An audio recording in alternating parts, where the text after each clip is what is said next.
What's up, guys? Rick here with your DFS preview for this week's Travelers Championship. Awesome to be back from LACC, a leaderboard that gave us drama all the way to the end. Obviously, I think there were a lot of people rooting for Ricky, rooting for Rory to get it done, but Wyndham Clark is a deserved champion. If you've been following along, you've seen the statistical rise that he has been on. I think it's fair to say it's been meteoric, and it is well deserved. So yeah, a hat tip to Wyndham getting the job done, but the show must go on because we've got another elevated event this week for the Travelers Championship. So a lot of the big names going cross country to Cromwell to Connecticut to battle maybe one of the more unique courses that we have on the PGA Tour schedule. So I'll take you through this course, the player field, and all the relevant statistics to help you make this research process a little bit easier for this week. Let's not waste any more time. Let's jump into it. All right, here is the course key stats model on RickRunGood.com. TPC River Highlands is the golf course. And what you'll notice right out of the gate, it's quite short. In fact, it is going to be the shortest par 70 on the schedule this year. I think the only course that on the card might be shorter is the one in Bermuda, where it's like the longest golf course on the island, but it's still only like 6,800 yards or something like that. But I think that's a par 71. So this is the shortest par 70 that we have on the PGA Tour. It's the shortest course that we have strokes, shot length data on, which is interesting. So we can kind of look into that as well. It's a Pete Dye design. And what you'll notice is a couple of things. I think on paper, both the eye test and on paper, I think you'll assume that driving accuracy is pretty important this week. And I think it is. I just don't think it's the only way to get there. We've seen Bubba Watson, Dustin Johnson, like a lot of guys bomb it around TPC River Highlands and have plenty of success. Like, sure. Driving accuracy, though, because water does come into play on 5 different holes and missing the fairway, even though they're pretty easy to hit, it can be penal. What I think TPC River Highlands does is a very good job of giving you options. You know, if you want to pull driver everywhere, you can do that. If you don't want to pull driver everywhere and you want to lay back, you can do that. The areas around the greens are a bit tricky. You're not going to miss a ton of greens, but when you do, you're going to be kind of in a tricky little spot here. So this is a pretty well-rounded event, in my opinion. Now, if you start looking at the regression model here, driving accuracy, it has been quite correlated to success over the years. In fact, it ranks 13th, which means there's only 12 other courses on the PGA Tour schedule in which driving accuracy was more closely correlated to success. Driving distance, which is usually a very highly correlated stat, was below tour average, ranks 37th. Approach, strokes gained approach, 21st, which means it's about middle of the pack. Around the green, 22nd, about middle of the pack. Putting, 22nd, middle of the pack, right? I mean, it's pretty interesting the way this thing shapes out to be a very open event, and an event that truly any skill set can win with a lot of different options. The other thing I will note is that from a stickiness perspective, the course history around TPC River Highlands is pretty sticky. You know, guys that play well here tend to continue to play well here. Guys that struggle here continue to struggle here. It's probably a top 8 course in terms of stickiness, which is always interesting. So we can lean into that as well. We'll put strokes gained at TPC River Highland. We'll put that in the custom model when we get to that point. If you look at the adjusted course fit, and I'm looking at the last 36 rounds, number 1 is Russell Henley. You know, and what this is saying is looking at the last 36 rounds of statistics based on what we know about the stats that should correlate well to success at this golf course, who's going to get the biggest adjustment in a positive way? And Russell Henley's number 1. This list is almost always exclusively John Rahm, Scotty Scheffler, Tony Finau, et cetera, et cetera. You're seeing a lot of different names here.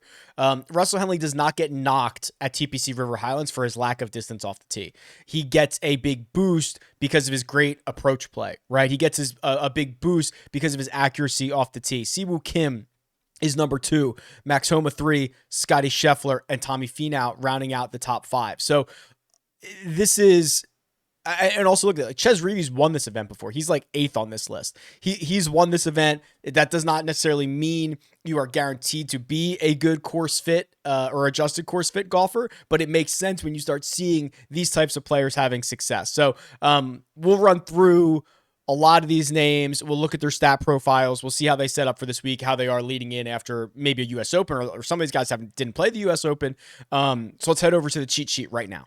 The cheat sheet at RickRunGood.com. If I haven't mentioned it, RickRunGood.com, it's my website. It's just a giant database for golf betting and fantasy golf that helps make the research process a little bit easier here. Scotty Scheffler, back at it again, right? 3rd place finish at the U.S. Open. The stretch from Scotty not nearly getting the level of respect and love that it should. I think it is in kind of the analytics departments, because he gained another 12 strokes from tee to green last week. So he has gained multiple or double-digit strokes from tee to green in 5 straight and in 9 of his last 10.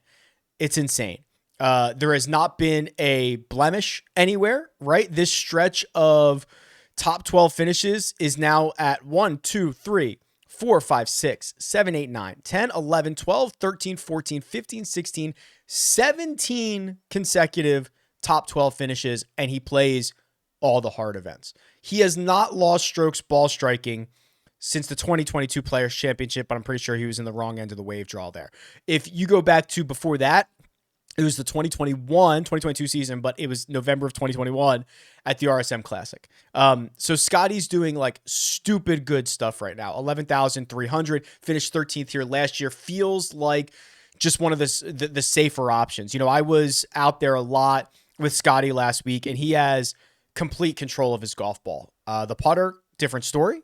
He actually putted much better last week at LACC, but he has such a good understanding of his game. He has such a good understanding of where his misses can and cannot be. And I'm just convinced that there's just no golf course that's going to be able to really slow Scotty down when he has his best stuff. But he's not alone up here. There's actually a pretty sizable $10,000 range. It includes Rory McIlroy, Jon Rahm, Xander Schauffele, and Patrick Cantlay.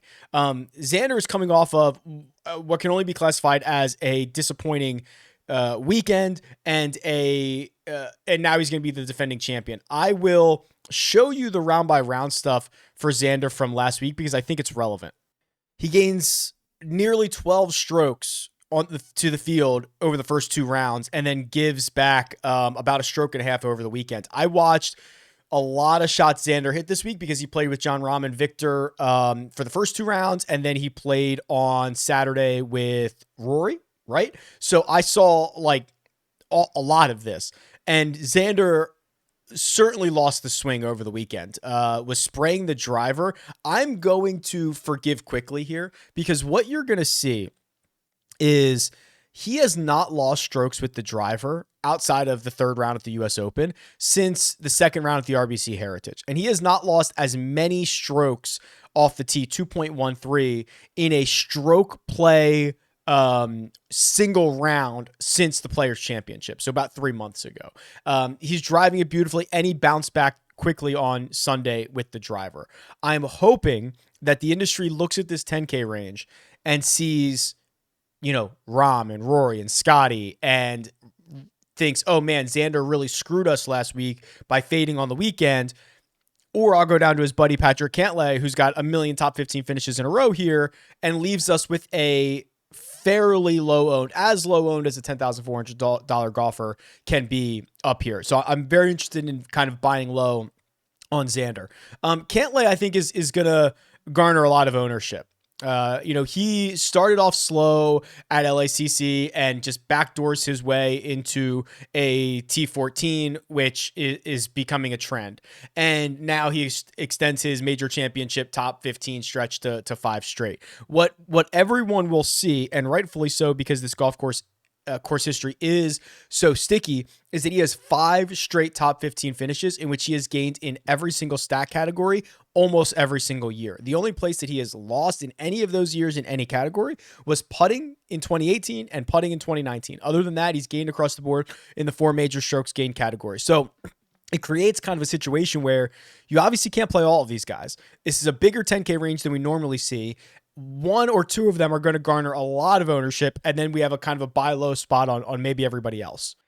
Just while we're here, I'm going to show you the strokes gain distribution here on the power rankings, which is the last 36 rounds, and I've got it sorted by salary, so we can kind of compare the top guys here. And what you're seeing is, Scotty Scheffler, by far the most consistent of the group. He gains 2 or more strokes to the field 61% of the time, while Rory McIlroy, Xander Schauffele are closer to 47%, Jon Rahm at 52%. But what you'll notice is, while Rahm is not as consistent, when he plays well, he plays better than anybody else well, I shouldn't say that. He gains 5 or more strokes to the field more frequently than anybody else in this 10K range. The problem with Rory, and I don't think it's a huge problem, he's got a high floor that is not as high as his peers, and he has a high ceiling that is also not as high as his peers. So he's living in this like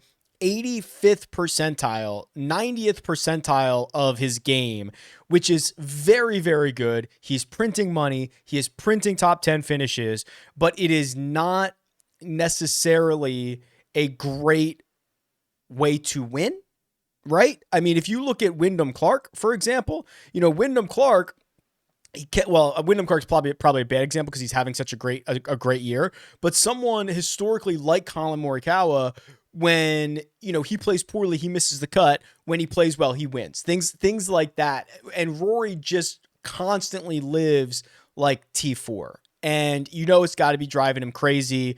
The stats kind of back it up as well, where he has not gained a ton of strokes to the field as often. It's a really interesting way to look at floor and ceiling here, because Rory's floor is the same as Tony Finau's, and his ceiling is better than anybody's, or excuse me, his ceiling is the same as Tommy Fleetwood's. So think about that. It's really great, just hard to win golf tournaments that way. It's bizarre. It's bizarre. It's obviously a huge skill, but it's a strange thing. The 9K range. So we've got Victor, Tony Finau, Collin Morikawa, Tommy Fleetwood, Tommy Ladd, Wyndham Clark, Ricky Fowler, Matt Fitzpatrick. Let's look at Wyndham. So we've been tracking the Wyndham Clark resurgence for a long time now, and if you go back to literally the Zozo Championship, he's missed one cut. It was the PGA. It was fresh off his Wells Fargo Championship win. I followed him for the first 2 rounds. It wasn't all that bad. Now he's got a win at the Wells Fargo and a win at LACC in his last 4 starts. There is a chance that we are getting a new kind of part of Wyndham's career, right? The thing that he improved and the thing that he figured out was the approach play. He puts it together with the ability to bomb it. He puts it together with already being a great putter, and you turn into a really dangerous golfer. No investment from me here this week, right? We saw that one miscut coming off of a win. It's really hard after winning a flagship event like the Wells Fargo Championship to play well immediately the following week. Now he's going to have to try to do it after winning a major. I mean, there's a pretty decent chance he withdraws from this event, right? I don't know if he'll play. I don't know if he has any obligations or whatever, or what his commitment level is, but whether he plays it or not, hat tip to you, Wyndham, will catch you down the road. I think that Collin Morikawa needs to be discussed. We entered LACC with a little bit of back concern, right? Is he healthy? The way he's putting his ball on the ground makes me a little bit concerned, et cetera, et cetera. No problems. In fact, I would argue we are back to really elite approach play from Collin Morikawa. When you start gaining a stroke per round on approach, you are the best of the best. And he has now done that in, basically 9 straight events. Gained 5.5 in 4 rounds at the U.S. Open last week. Gained 5.8 in 3 rounds at the Memorial. Gained 4.4 in 4 rounds at the Charles Schwab, and gained 3 in 4 rounds at the PGA Championship. Go back a little bit further. Wells Fargo, the last event before the Zurich, that was a team event. He gained 4 strokes on approach in 2 rounds. So this is as elite as you're going to get off the tee, on approach. The putter, always an issue, has gained multiple strokes to the flat stick in each of his last 2, and he's gained putting in 3 out of 4. If you look at his history around this place, a golf course that will reward accuracy off the tee, that will reward his elite approach play. It's not a good set of results, but he played here in 2019. That might have been the first event since turning pro. I cannot remember if that's true or not, but he was $6,900. I think the Travelers is usually a spot, because it always, kind of comes after the US Open, where guys play the US Open as amateurs because they qualified as amateurs, then they turn pro, and you see a lot of guys make their debut at the Travelers. So I'm pretty sure that was his pro debut. He finished T36. Then he missed the cut in 2020, which I believe that was one of the first events back in 2020, and it was like a major championship level field, but he hasn't played it since then. So what I'm hoping for, and I don't know if we'll get it because he's got the accuracy off the tee. What I'm hoping for is, the last thing anybody heard, because the T14 at the US Open was pretty quiet. The last thing that anybody heard about Collin Morikawa was that he withdrew with a back injury, and he doesn't have any history or good history around this place, and he gets left alone a little bit while everybody goes to Tommy Fleetwood, goes to Wyndham Clark, goes to Ricky Fowler, et cetera, et cetera. The rest of this 9K range, Ricky Fowler, who's been obviously awesome this year, it would feel like a little bit of a buy high spot for me, right? From $7,500 at the US Open to $9,000 for this week. And we saw that putter regress a little bit on Sunday, and he kind of comes back to earth. Ricky's been great. The other problem I have with Ricky is that he's played here twice in the last 2 years and he's missed the cut each time. Now I get it. He's a different golfer now, but this is a pretty sticky course history play. So if Ricky's popular, I'm out. If he comes in, I don't know, sub 10%, which I don't even know if that's possible, I would be a lot more interested, but probably not going to be a path to me getting him this week. I'd probably just prefer Matt Fitzpatrick. So now 3 straight top 20 finishes. The only time Fitzpatrick has really struggled this year is when he's been dealing with this injury, right? The neck injury. And I think we are pretty far removed from that. He seemed, I think he was getting closer to 100% at the Masters. So he had the T10 there. He wins the Heritage, has a fine start at the Wells Fargo. He missed the cut at the PGA, whatever. Actually missed the cut on the number, gained strokes that week. And then he's rattled off those 3 straight top 20s. And outside of driving it last week at LACC, which you can get on the wrong side of it and lose some strokes there pretty quickly after hitting some good shots, the rest of his game has been so good. So I would probably just prefer Fitzy here over Fowler. They still feel like they're in a bit of a different class of golfer, and one is $100 cheaper than the other. I haven't decided on investment levels yet, but the 2 guys here at the top of the 8K range are 2 fascinating guys of whether they are going to get right. It's Max Homer and Justin Thomas. Both have really struggled. JT shot, 80 something on Friday, missed the cut at the Memorial. I think he said this is the lowest his game's ever been. Homa has been just not as good as he was at the start of 2023, and he's looking for a place to get right, and the place that he's going to is the place that he's missed 3 straight cuts at. I actually think he's missed 4 straight cuts, but it's 3 in recent years, 19, 20, and 21. So, boy, I look at their stat profiles, and I can actually pull them up and compare each other here for the last 36. Homa has just been objectively better. He's a little bit worse off the tee than JT is, but he beats him on approach. He beats him with the flat stick. He beats him in total. I shouldn't say objective, because JT has been better from tee to green in the last 36, but he's getting a lot of those gains around the green, and he's giving it all back with the putter. So it's not like it's super clear-cut case here, but when you've got these 2 guys both struggling and going to a golf course that they continue to struggle on, it's probably just going to end up being a pass for me. The price on Hideki feels very rude, right? $8,600. He is cheaper than Max Homa and Justin Thomas, who are in some of the bigger slumps we've seen for a while. He is below Sung J M, who has missed 3 of his last 4 cuts. What has Hideki done to deserve this price? Gain 8 strokes on approach at the US Open. And I bet you, I'll tell you what, let me go back here.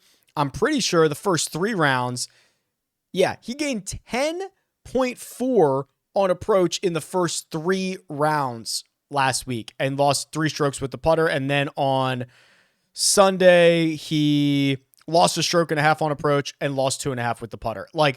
This could not be a better stat profile coming in. I know he can't putt, but that's kind of baked into this.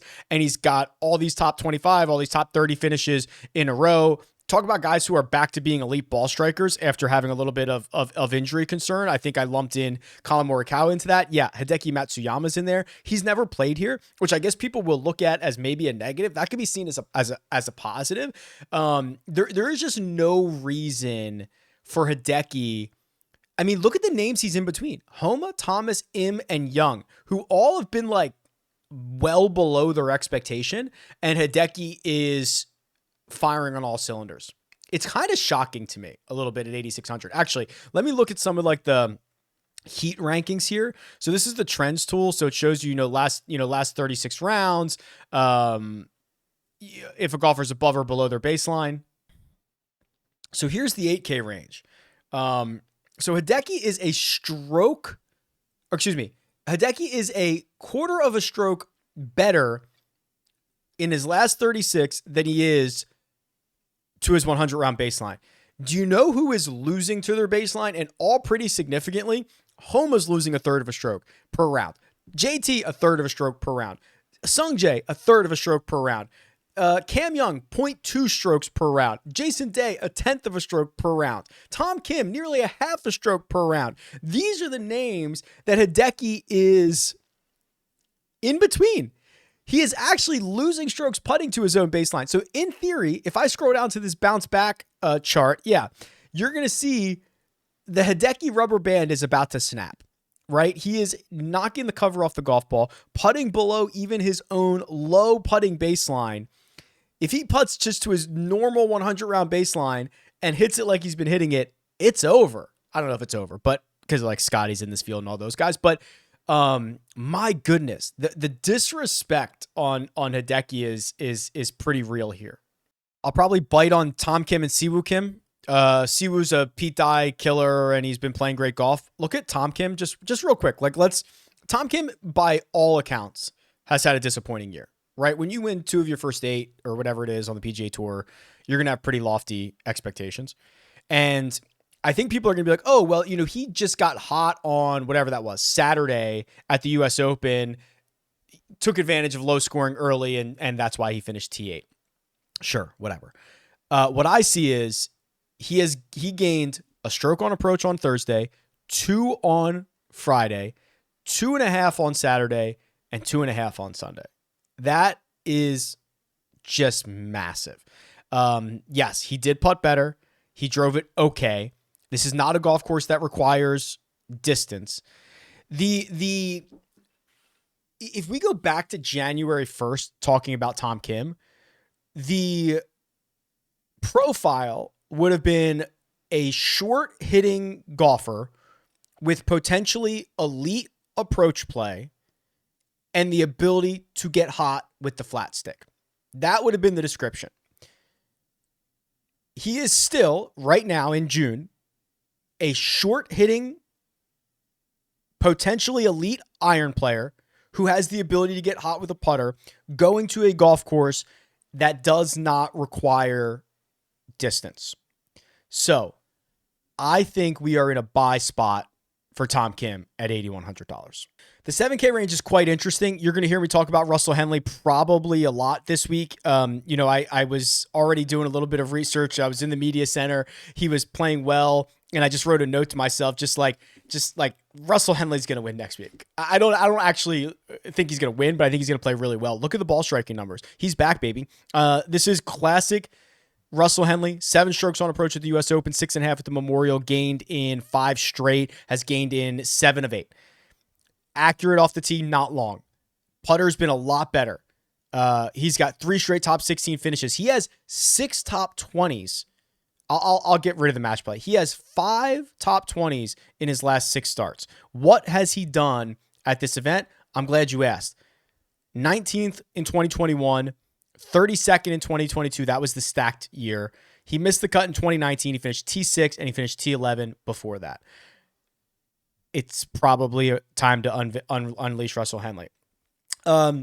Cautiously optimistic on Denny McCarthy. So you guys, if you've been following along, Denny continues to play great. He continues to widen his path to the top of the board. He's the best putter in the world, probably, and he was a 0 everywhere else, or excuse me, a 0 in the ball striking categories last week at the U.S. Open. That's going to be fine a lot of places. I say I'm cautiously optimistic because, again, looking at sticky course history, he's been miserable here. Miscut 73rd WD, miscut 47th. So is he better now? Yes. But if there is just something that does, we talked about how sticky this course history was. If this was Torrey Pines, I wouldn't care. If it was random, I wouldn't care. But I've got to be a little bit cautious with Denny. So it's not a full send, but pick and choose my spots where I can roll them out. Brian Harman seemingly used the U.S. Open as a tune-up for his real major championship. I think he's got 4 top 8 finishes here in his last 5 trips. I look at his round by round from last week, and I don't know if I'm optimistic about this, right? He catches fire on Thursday, gains 6 strokes to the field. He was like near the top of the leaderboard.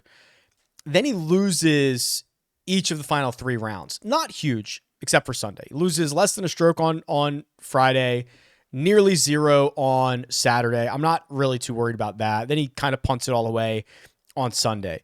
And he kind of did something similar, or at least he has kind of had this rhythm of like one really good round, can't put it all together. I would be interested in like Brian Harman first round leader bets. I would be interested in Brian Harman showdown plays. I would be interested in Brian Harman props, right? Like things that I can do for shorter periods of time than 4 rounds. Jock market, right? If I buy him in IPO early on, in the week, and he goes out and he starts well, I can sell shares of him or something like that. So I'm not fully committed to Brian Harman for 4 rounds, but there are enough formats where I suppose I don't necessarily have to be, which is good for this week. So I flipped this around, and what we're looking at now is the 7K range sorted by strokes gained total in the last 50 rounds. I could actually go shorter than that. I could probably go 36 or whatever. But Minwoo is such an interesting golfer because Minwoo can win you all the money. He can be Winwoo Lee, right? Because he is either going to be in the mix, gain 12 strokes, finish T5 at the U.S. Open, or he's going to miss the cut, right? I mean, you are seeing he is one of the most erratic, volatile golfers that we have on the tour. But if that is what you're looking for, he's incredibly valuable. He lives in this $7,000 range, but has the upside of finishing top 5 at a US Open. He has the upside of finishing T6 at the Players, right? I mean, like, does the guy just show up at major T18 at the PGA Championship? I'll have to, like, what is it about this guy at big events where he can show? I guess he missed the cut at the Masters, but you get my point. This is good if this is what you're looking for. If you're looking for safety and security, then Mini is not your guy. There is probably also a case to be made that Corey Connors is like criminally underpriced at $7,700. There's a case to be made that he is the most mispriced golfer on the slate. So he misses the cut at the US Open where he gained 4 strokes ball striking and lost 4 with the putter. Who cares? That's kind of Corey Connors' shtick. Outside of that, he's got the win at the Valero Texas Open, the T8 at the Wells Fargo, the T12 at the PGA, the T20 at the Canadian Open. Like, he's been playing great golf. He's an accurate driver who can get dialed on the second shot. This is exactly the type of golfer you'd be looking for around TPC River Highlands. He's been miserable here. He's played here twice, 2020, 2018, missed the cut in both years. But in theory, this is the type of golfer that you'd be looking for. The $6,000 range, and just like fire me up some Mark Hubbard. $6,900, did not play the U.S. Open last week. I guess he did not qualify, but that does not mean he has not been playing great golf. T6 at the Canadian Open, T30 at the Memorial, T9 at the Charles Schwab, made the cut at the PGA, and then it's a T27 at the Wells Fargo and a T18 in Mexico. That's his last 6. All of them, he has gained strokes on approach. 2 of the last 3, he's gained over 7 strokes on approach. The putter, kind of all over the place. The short game, the around the green play has been much better. Off the tee, not good, but I'm pretty sure a lot of that is, because he lacks kind of the distance. He loses strokes off the tee based on distance. This is not a place that is going to ask for distance. I think he has decent history around here. I'm going to confirm that here in just a second. It's okay. He's never missed a cut, 5 for 5 over a long period of time, 8 years. And his best finish was in 2021 when he finished T13. So this is a Hubbard spot for sure. Ches Reavie always seems to play well here. $6,700. He's coming off 4 straight cuts made. He finished 25th in Canada, and he's got a win, an 8th in 2 of his last 4 trips here. I think that another guy in this range, I think Harry Hall was in, yeah. So Harry Hall is in this upper left-hand quadrant of the breakout candidates, which basically says, get back to your putting baseline, continue to hit it like you're hitting it right now, and there's a path for Harry to kind of pop off a little bit and marry those things together. So let's look at his stat profile together. Didn't play the U.S. Open. For the first time in a while, gained strokes on approach in an event. He did it in Canada. He gained 4.5 strokes there. That is not the general path to the top of the leaderboard for Harry Hall, but I'm hoping he found something and he can carry it on and he can marry it to this really good, very, very good short game that he has in the putter, which is generally very positive. But however he's doing it, he's missed a couple of cuts, but he's got the T13 in Puerto Rico. He's got the T3 at the Charles Schwab, the T10 in Mexico. Like, he is starting to play a little bit more consistent golf and playing a lot better. Would not mind looking at Harry Hall for a possible breakout candidate.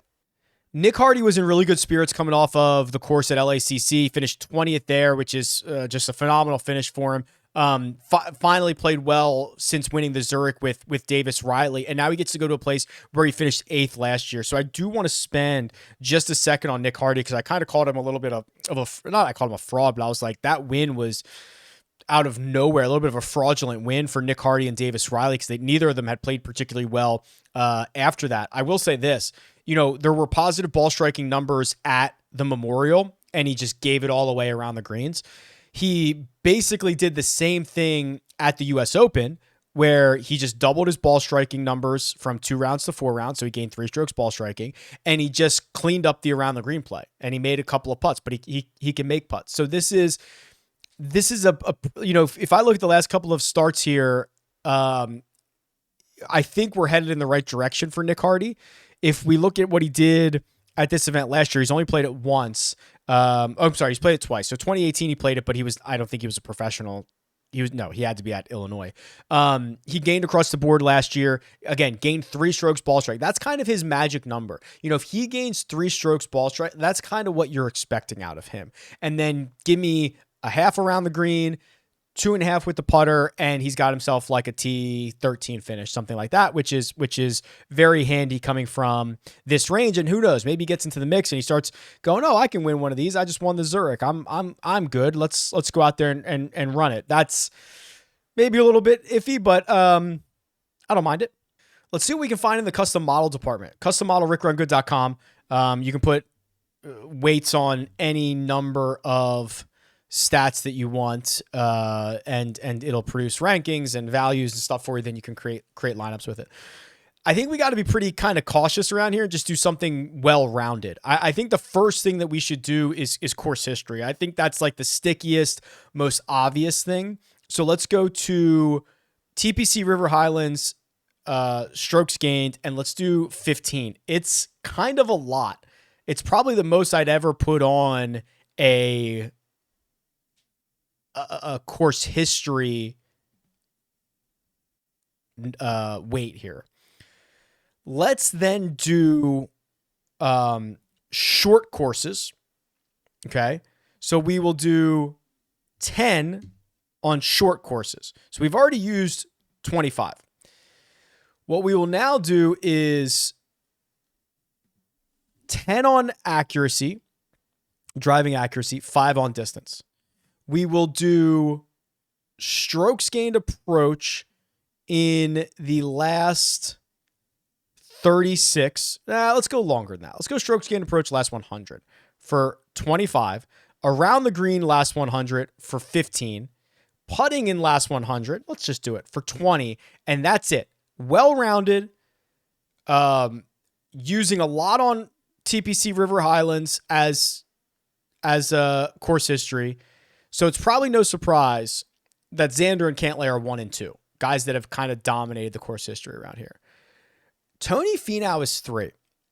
I think Tony Finau might win this. And it's actually interesting because I think he finished 13th last year, but then he had 3 previous cuts. So he's not even really getting that much of a TPC River Highlands boost. He's actually 35th. in strokes gained TPC River Highlands, which means the rest of his stuff has been really good. Rory is 4th. Tommy Ladd is 5th. John Rahm and Scotty Scheffler are 5 and 6. Scary Sungjae is 8th. Andrew Putnam is 9th. Andrew Putnam is 9th. Lacks distance, which is not a big deal, and has been good everywhere else, and very good putter. So he gets a big boost out of the putting. 2nd in strokes gained putting over the last 100. Victor 10th. Okay, here we go. Russell Henley 13th at $7,800. That's pretty good. So he gets knocked on. So actually, this is interesting. So he gets knocked on distance a little bit. The only other place he loses is putting, but he's actually putted a lot better. So if I did shorter term putting, I bet you. So let's just for kicks, let's do this. Let's change it from 20 weights on strokes gained putting the last 100 to 20 weights in strokes gained putting the last 24, and see if Russell Henley moves up from 13th. Yeah, he moves to 4th, right? So that's kind of the thing you might want to mess around with here. Because he has had such an improvement with the flat stick, he goes from 12th to 4th if you are looking at a shorter term of strokes gained putting, or 13th to 4th. Wow. Okay, very cool. So back to the original one here. Sahith is 14th, Homa and Thomas 15 and 16. There's Hubbard 17 at $6,900. That's pretty good. Interesting. Okay. I think we're just going to keep it pretty well-rounded. Keep it pretty cool. I'm going to save this one. So we'll call this 2023 Travelers Monday. So we can look at it on Wednesday. The Wednesday live show this week will be a little bit earlier. I've got to drive and I got to be on the road. So we'll probably do it a little bit earlier in the day. I'm thinking 12 noon Eastern time. I will confirm that, but that's probably what Wednesday's live chat will look like. We'll rerun some models. We'll have some ownership projections. We'll have all that fun stuff. Go sign up for RickRunGood.com. Help your research process. Appreciate all you guys and the support. Talk to you soon. Good luck.